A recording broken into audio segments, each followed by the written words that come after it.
The story of the first presidency in the United States begins with the inauguration of George Washington in 1789. Following the American Revolution, the fledgling nation needed leadership to guide it through its formative years. At the heart of this transition was George Washington, a figure of immense popularity and respect, known for his leadership qualities and dedication to the principles of a new nation.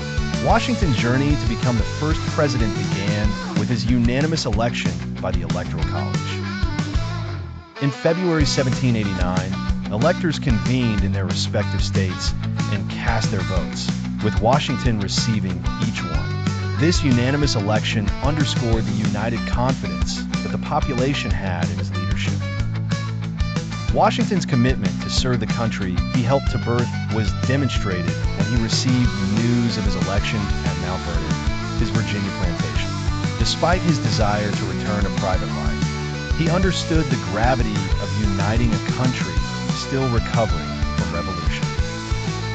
On April 30th, 1789, George Washington took the oath of office on the balcony of Federal Hall in New York City, then the nation's capital. He wore a dark brown suit with brass buttons, symbolic of American manufacture, and delivered an address that set precedential tones for all subsequent inaugurations. Humility was key.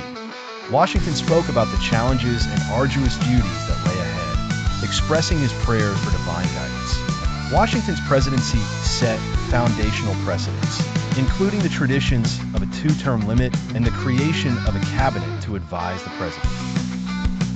He established the protocol for presidential visits, state dinners, and showed military restraint, famously putting down the Whiskey Rebellion domestically with strong federal command. His tenure was marked by significant achievements, such as the Bill of Rights ratification. The country's financial stabilization under the guidance of Treasury Secretary Alexander Hamilton was another achievement. Washington's decision not to seek a third term also set an unwritten rule that lasted until Franklin D. Roosevelt.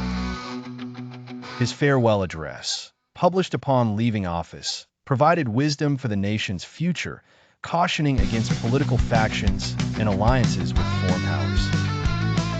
In conclusion, George Washington's presidency laid the foundation for the presidency's role, shaping how future leaders would follow in his footsteps and established enduring practices for the American political system.